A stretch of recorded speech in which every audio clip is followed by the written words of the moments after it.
The great hall of the Galactic Council was filled with light from 1,000 floating crystals. Representatives from 42 species sat in their designated seats, arranged in a perfect circle.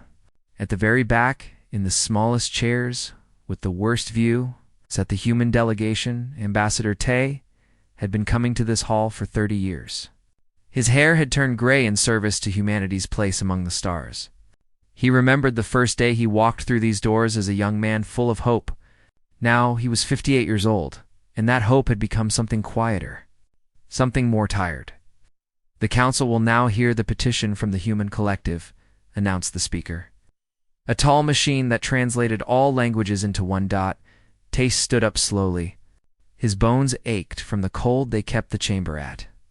Humans found it uncomfortable, but no one had ever asked them. "Honored members of the council," Tay began, "humanity has been part of this union for 62 years. In that time, we have served faithfully. We have defended your borders. We have built your stations. We have healed your sick. Today, we ask once again for full membership status." High Counselor Veltries, a reptilian creature with scales that shimmered like oil on water, let out a sound that might have been a laugh. "Ambassador Tay, this is the 12th time you have made this request. The answer remains the same. Humanity has not yet proven itself worthy." From her seat behind Tay, Yuna clenched her fists. She was 34 years old, the chief engineer of the human contingent. Her hands had built things that kept millions of aliens alive. Yet here she sat, in the back of the room, not even allowed to speak. "May I ask?" Tay said carefully. "What more we must do to prove ourselves?" Counselor Oreem, an insectoid creature with clicking mandibles, leaned forward. "Perhaps when your species lives longer than a mere century, you will have the wisdom to understand. Your lives are too short. Your body's too fragile. You are useful, yes, but membership requires more than usefulness." The chamber filled with sounds of agreement from the other species. Tay nodded slowly. He had heard these words before. Every year the reasons changed slightly, but the answer was always the same. Humans were good enough to do the work, but never good enough to sit at the table. "Thank you for your consideration," Tay said. He sat down. Behind him, Yuna whispered, "How can you stay so calm?" Tay did not answer. He simply stared ahead at the backs of all the aliens who had just decided, once again, that his people did not matter. That night, Yuna found Tay alone in his quarters. He was sitting by the window looking out at the stars. When she entered, she saw something she had never seen before. The ambassador, the man who had stayed calm through every insult, was crying. "Ambassador," she said softly. Tay wiped his face quickly. "Yuna, I did not hear you come in." She sat down across from him. 30 years. "You have done this for 30 years. 62 years, Tay corrected. Not just me. Everyone who came before me, everyone who will come after. We keep asking, and they keep refusing." Yuna looked at her hands. Those hands had fixed the life support system on Station Velar 9 when it failed 3 years ago. 200,000 aliens would have died if she had not worked for 40 hours straight. The council had given the credit to an alien supervisor who had not even been present. "Do you remember the Blight Plague?" she asked. Tay nodded. 20 years ago. 3 species nearly went extinct. Our doctors saved them. Sami's mother led the research team. She died from exposure to the disease, but she found the cure. Yuna's voice grew hard. "The council records say an alien scientist discovered it. They erased her name." "I know," Tay said. "Then why do we stay? Why do we keep serving people who hate us?" Tay was quiet for a long moment. "Because I believed that if we worked hard enough, if we proved ourselves enough times, they would eventually see us as equals." He paused. "I am beginning to think I was wrong." Far away on the border of council space, Commander Juan stood on the bridge of his ship. He was 41 years old, and he had been fighting for the council since he was 19. His fleet had once numbered 200 ships. Now there were 120. The rest had been destroyed defending species who would never thank them. "Commander," his officer said. "We are receiving reports of raider activity in Sector 7, Juan sighed. Sector 7 was home to a species called the Valori. They had voted against human membership just that morning. Now they needed human ships to protect them, said a course Juan ordered. We will handle it. His officer hesitated. Sir, our ships need repairs. The council has denied our maintenance requests for 6 months. No, we go anyway, 'cause that was what humans did. They went anyway. They fought anyway. They died anyway. And the galaxy never noticed. On the medical station orbiting a distant moon, Somi was finishing her shift. She was 29 years old, a doctor and scientist like her mother had been. Around her, alien patients filled every bed. She had treated over 100 of them today. Not one had said thank you. An alien nurse approached her. Dr. Somi, there is a message for you from Ambassador Tay. Somi read the message on her screen. It was short. Petition was denied again. I am sorry. Somi closed her eyes. She thought about her mother, who had given her life to save strangers. She thought about Commander Juan, who lost friends every year protecting people who despised him. She thought about Yuna, whose work kept stations running while others took the credit. And she thought about Ambassador Tay, who had spent his entire life asking politely for respect that would never come. Something was going to change. Somi could feel it. The humans had been patient for 62 years. But patience, like all things, had a limit. The stars outside her window burned cold and distant. Somewhere out there was Earth, the home none of them had ever seen, but all of them remembered. A planet that had learned long ago that the universe did not give respect to those who begged for it. The universe only respected those who demanded it, or those who simply walked away. 3 months had passed since the Council denied humanity's petition.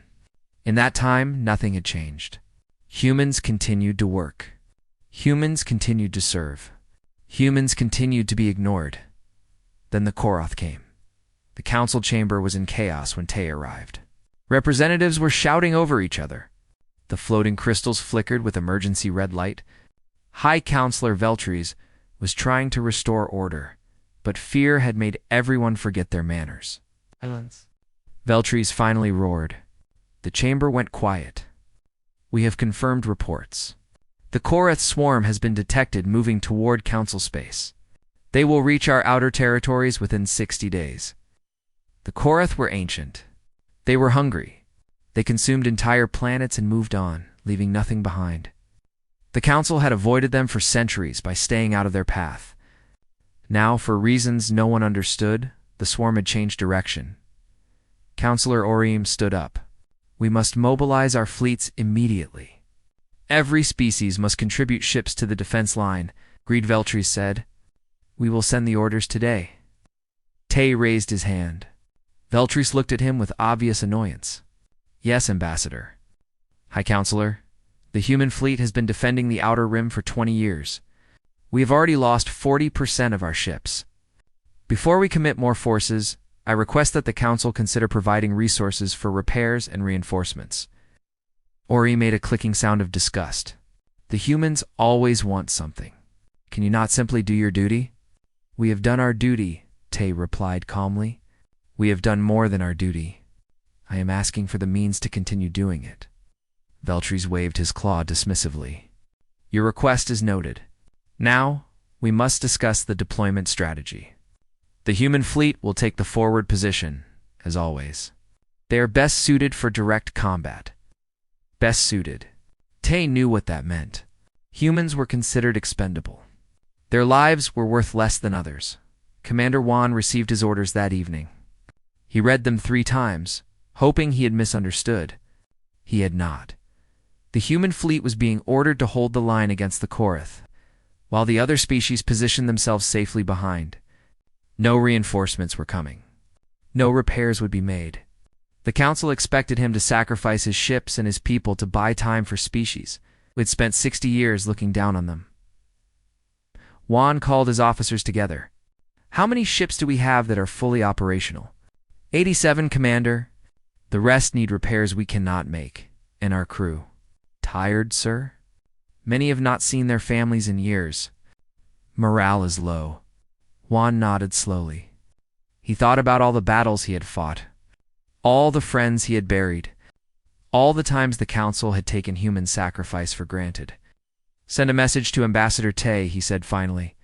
"Tell him I need to speak with him, privately." Back at the Council station, Somi had prepared a report. She had spent weeks gathering data, compiling numbers, building a case that could not be ignored. She presented it to Tay in his quarters. "Look at this," she said, spreading documents across his desk. "Human casualty rates over the past 60 years. We have lost more people than any other species in the Council.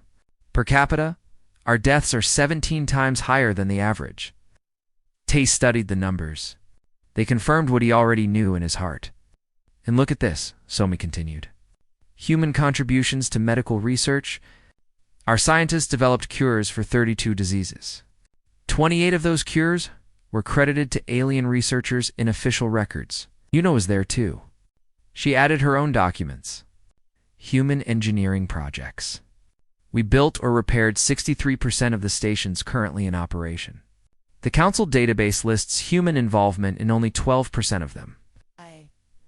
Tay was quiet for a long time.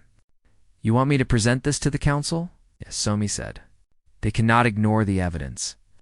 But Tay shook his head. "They will ignore it. They have always ignored it. The Council does not deny our contributions because they do not know about them. They deny them because they do not care." The next day, Councillor Arim proposed new legislation. He called it the Human Contribution Act. Tay listened as Arim explained it to the chamber. "Given the current crisis, we must ensure maximum efficiency. The human collective will provide 60% of all military forces for the duration of the conflict. In exchange, human resource allocation will be reduced by 30% to redirect supplies to more critical areas." Tay stood up. "Counselor, may I speak?" Veltries glared at him. "The floor has not been opened for discussion. Sit down, Ambassador. Our people are being asked to give more while receiving less. We have a right to respond. You have the right to do as you were told," Veltries said coldly. "Your species exists in this council because we allow it. Do not forget your place." The vote was held. The act passed unanimously. No human was permitted to speak. That night, Tay requested a private meeting with High Counselor Veltries. He was made to wait for 4 hours before being admitted. Veltries did not offer him a seat. "What do you want, Ambassador?" "High Counselor, I have served this council for 30 years. I have watched my people give everything they have. I am asking you, one last time, to treat us as equals." Veltries studied him with cold reptilian eyes. "Your kind should be grateful we tolerate your presence at all. You are here because you are useful. Nothing more. The moment you stop being useful, you will be removed. Do you understand?" Tay understood perfectly. He returned to his quarters and found Yuna waiting for him. She could see the answer on his face. What did he say? Tay sat down heavily. He said what they have always believed. We are tools to them. Tools do not get respect. Tools do not get membership. Tools get used until they break, and then they get thrown away. Yuna felt tears in her eyes. "So what do? Do we fight?" Tay looked at her. For the first time in 30 years, she saw something in his eyes that was not patience. It was not anger either. It was something quieter and far more powerful. It was decision. No, Tay said. "We do not fight. We do not beg.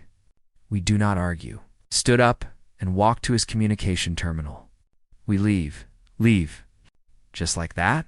Just like that. No speeches. No demands. No warnings. We simply go home. And we let them discover what our absence means." Tay typed a short message and encrypted it with codes that had been passed down from the first human ambassador. The message would travel through hidden channels, reaching every human in council space within hours. It said only 3 words: "Bring them home." Yuna watched him send it. "Do you think they will realize their mistake?" Tay turned off the terminal and looked out at the stars. "They will realize it the moment we are gone. But by then, it will be too late." The message spread like light across the darkness of space. From station to station, ship to ship, colony to colony. Humans received the words they had been waiting 62 years to hear. Bring them home. There was no announcement. There was no protest. There was no anger or shouting or demands for justice. There was only movement. Quiet, calm, deliberate movement on Station Velar 9. The largest trading hub in Council Space, Una gathered her engineering team at midnight. There were 47 of them, men and women who had kept the station running for decades. They packed their tools in silence. They collected their personal belongings. They left their quarters cleaner than they had found them. The station's supervisor, an alien named Korath, found Una as she was leaving. "Where are you going?" "Your shift starts in 4 hours. "We're leaving," Una said simply. "Leaving." "You cannot leave." "Who will maintain the life support systems?" Una handed him a data chip. "Everything is documented here. The maintenance schedules, the repair protocols, the system specifications. It is all in standard council language." Korath looked at the chip like it was a dead thing. "But I do not understand these systems." "No one does, except your people." "Then I suggest you learn quickly." Una walked away. She did not look back. Across the galaxy, the same scene played out 1,000 times. Human workers finished their current tasks, organized their notes, and left. They did not sabotage anything. They did not destroy any records. They simply stopped doing the work that no one else had ever learned to do.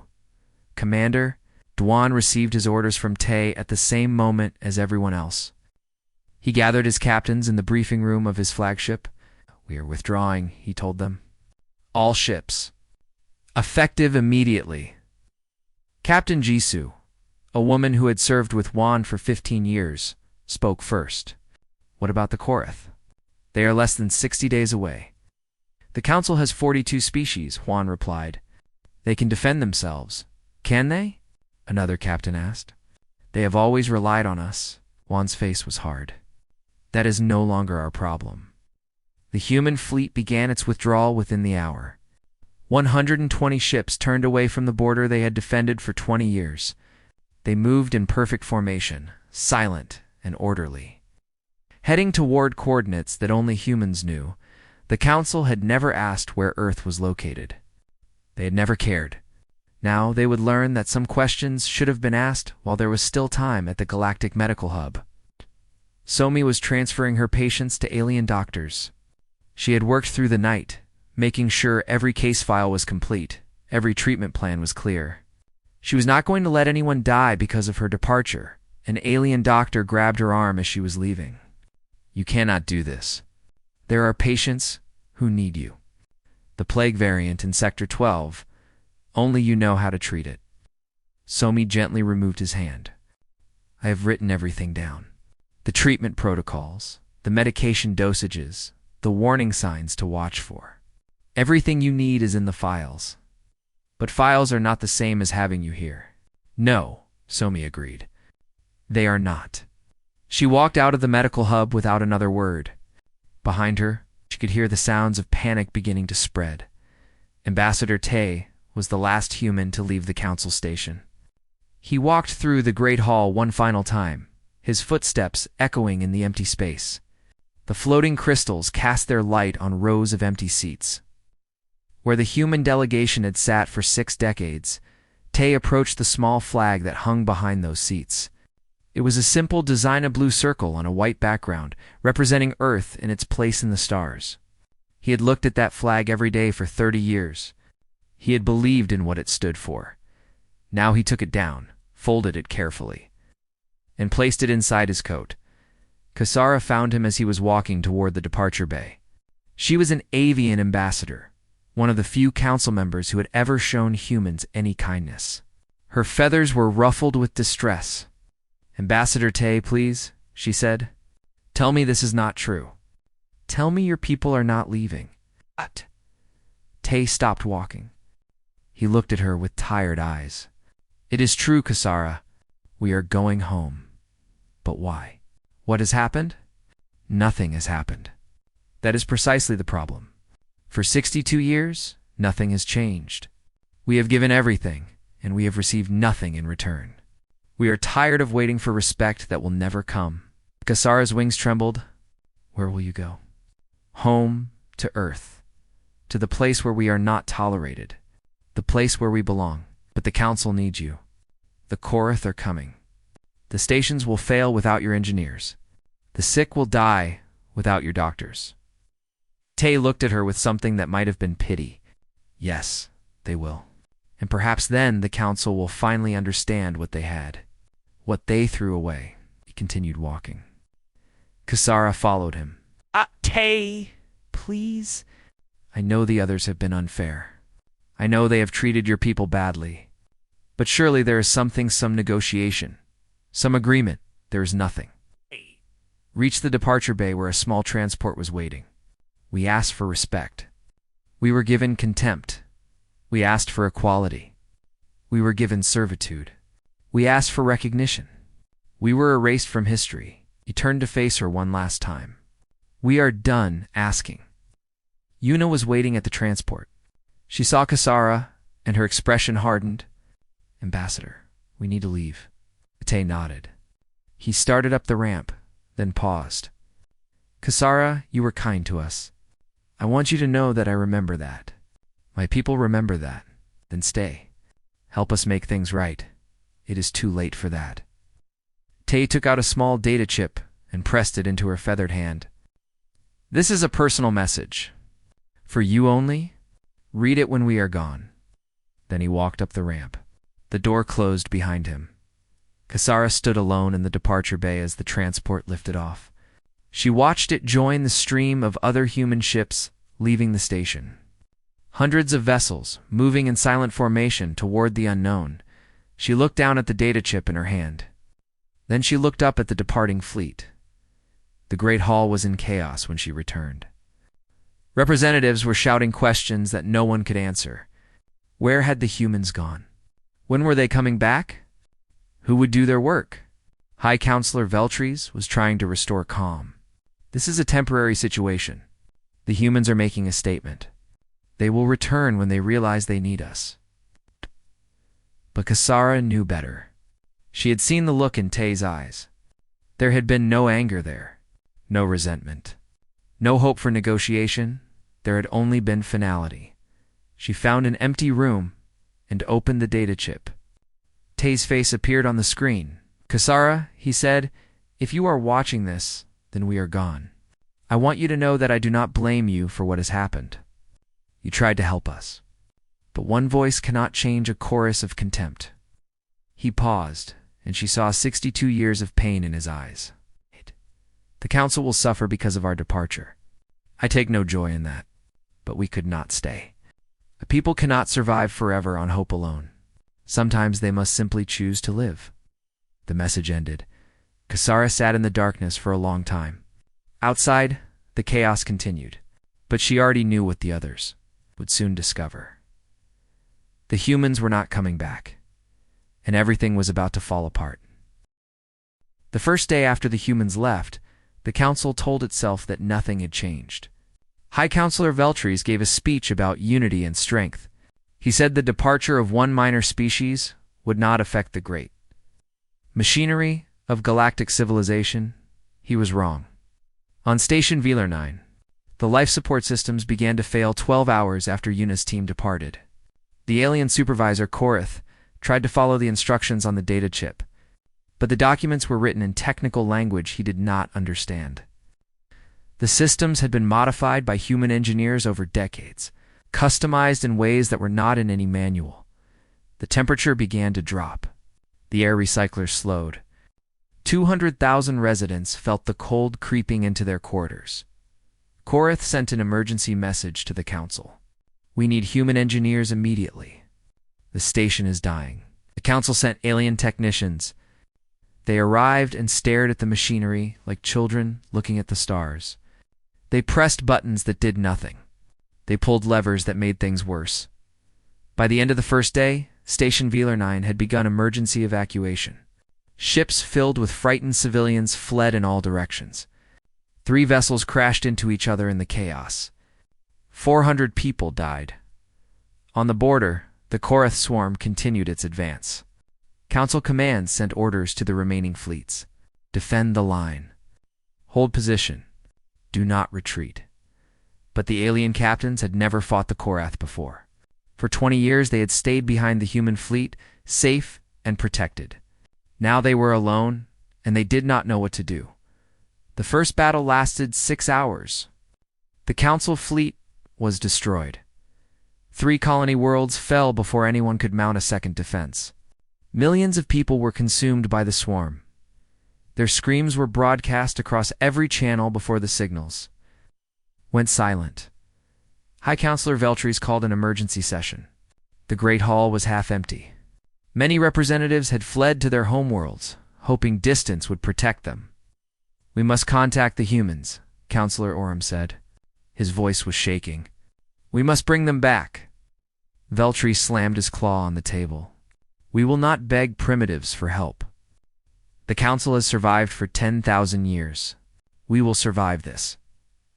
"How?" Orem demanded. "Our fleets are destroyed. Our stations are failing. The plague is spreading again in Sector 12, and no one knows how to treat it." Kasara rose from her seat. "The humans warned us. For 62 years they told us we were making a mistake. We did not listen." "Be silent," Veltries hissed. "This is not the time for blame." "Then when is the time?" "When we are all dead?" The chamber fell into argument.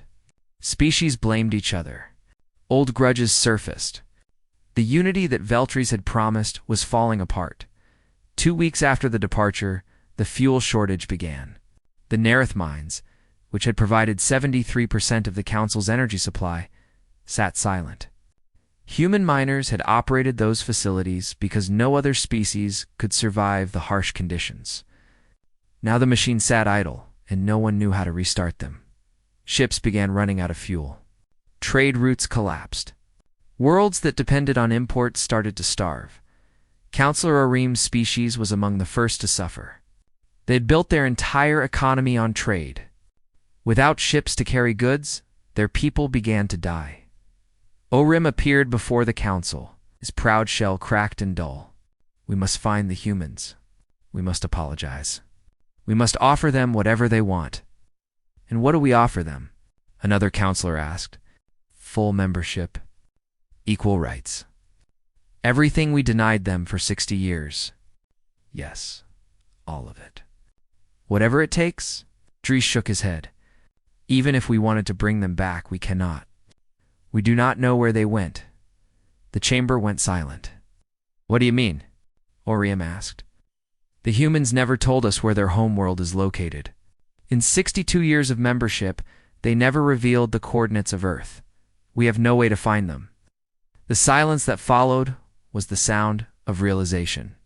The Council had been so confident in their superiority that they had never bothered to learn basic information about the species they despised.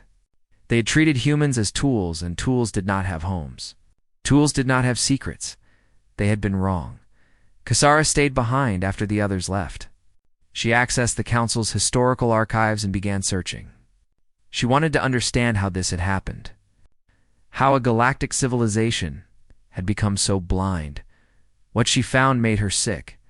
Records of human achievements, altered to credit alien scientists.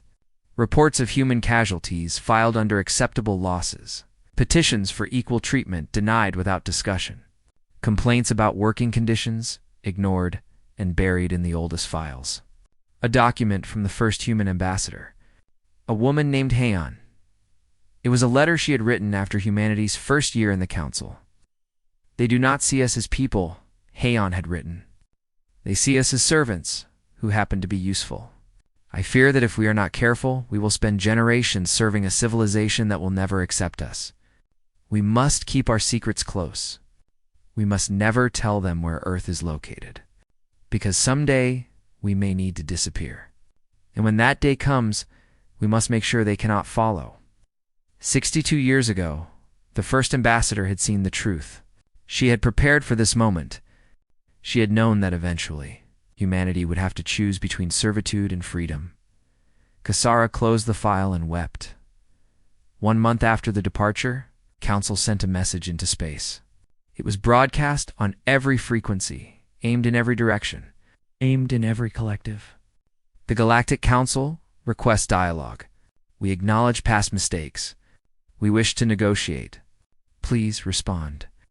There was no answer. They sent the message again the next day, and the day after that, and every day for a week. Silence. High Counselor Veltries finally admitted what everyone already knew. They are not coming back, and we cannot make them. Orim collapsed in his seat. Then we are doomed. No, Kasara said. She stood up and faced the remaining counselors. We are not doomed. We are being taught a lesson. The question is whether we are wise enough to learn it. What lesson? Veltries demanded. That respect cannot be demanded. It must be given. That equality is not a reward for service. It is a right. That when you treat people as less than nothing for 62 years, you should not be surprised when they decide to leave. She walked to the center of the chamber. The humans are gone. They may never return. But if we survive this, there is still a council when this is over. We must make sure we never make this mistake again. Veltries laughed bitterly. Pretty words. But pretty words will not stop the Koroth. Pretty words will not restart the mines. Pretty words will not bring back the dead. Aksara agreed. They will not. But they are a start. She left the chamber and returned to her quarters. The data chip with Tay's message sat on her desk. She played it again, listening to his tired voice. We could not stay. A people cannot survive forever on hope alone. Sometimes they must simply choose to live. Kasara looked out at the stars. Somewhere out there, beyond the reach of council sensors, the humans were starting over. They were building a new life, free from the contempt of species who had never valued them. She hoped they were happy. She hoped they were safe. And she hoped that someday, somehow, the council would have a chance to tell them it was sorry. But she knew that hope was probably much too much to ask for. Some mistakes could never be undone. 5 years had passed since the humans left. The galaxy was quieter now. 8 worlds had been lost to the Korath before the swarm was finally stopped. Billions had died. The cost was counted not just in lives, but in shame. Every species knew that those deaths could have been prevented. If the human fleet had still been there, the council had survived, but it was not the same. Half the original members had withdrawn, retreating to their homeworlds to rebuild alone. Those who remained had learned hard lessons about cooperation and respect. Veltries was gone, removed from power after the first year of crisis. Orim had died when his homeworld's food supplies finally collapsed. Many others had simply disappeared, unable to face the consequences of their arrogance. Kasara was High Counselor now. She had spent 5 years trying to rebuild what had been destroyed, but she had never stopped searching for the humans. She sent scout ships in every direction, looking for any sign of where they had gone. Most of those ships found nothing. Then, on a cold morning in the 5th year, a message arrived. High Counselor, one of our scouts has made contact. Asura's feathers trembled as she read the report. A human vessel had been detected at the edge of known space. It had not run. It had not attacked. It had simply waited. Prepare my ship, she said. I am going personally. The journey took 3 days. Kasara spent most of that time thinking about what she would say. How do you apologize to a people you spent 62 years mistreating? How do you ask forgiveness from those you forced to leave their lives behind? She did not have answers. She only had hope. The human ship was smaller than she expected. It was sleek and elegant, with lines that suggested speed and grace. Council ships looked clumsy by comparison. A voice came through the communication system. Council vessel, you are cleared to dock. Please proceed to Bay 7. The voice was young, confident, unafraid. Kasara walked through the docking tube alone. She had left her guards behind. This meeting required trust, even if trust had not been earned. A man was waiting for her on the other side. He was tall and strong, with dark hair and calm eyes. He wore a simple uniform with no decorations or medals. He looked like he was in his mid-30s. High Counselor Kasara, he said. My name is Minho. Welcome aboard. Thank you for agreeing to meet with me. Minho nodded and led her through the ship. Everything was clean and efficient. The technology was more advanced than anything Kasara had seen in council space. You have been busy these 5 years, she observed. We have, Minho agreed. When you are no longer spending all your resources serving others, you discover how much you can accomplish for yourself. They arrived at a small observation room. Stars filled the window, cold and beautiful. "You were searching for us," Minho said. It was not a question.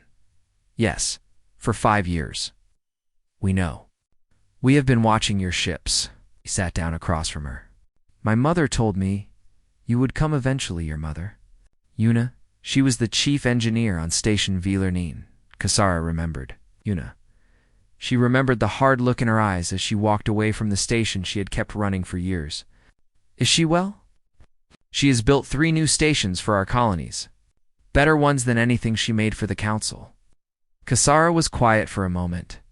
"Minho, I came here to deliver a message. The council has changed. We understand now what we did wrong. We want to apologize. We want to make things right." Minho listened without expression. "We are prepared to offer full membership," Kasara continued. "Voting rights. Equal representation.